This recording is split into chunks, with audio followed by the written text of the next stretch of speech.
বিশ্বনবী হযরত মুহাম্মদ সাল্লাল্লাহু আলাইহি ওয়াসাল্লাম ইরশাদ ফরমাইছেন, আরাফাতের দিন অর্থাৎ ৯ জিলহজের রোজার বিনিময়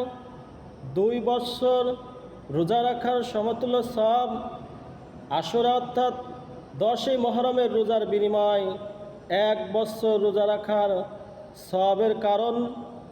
৮ই জিলহজ অর্থাৎ এই তারিখে রোজার বিনিময় আল্লাহ রাব্বুল আলামিন তাহাকে ১,০০০ গোলাম আজাদ করার সওয়াব,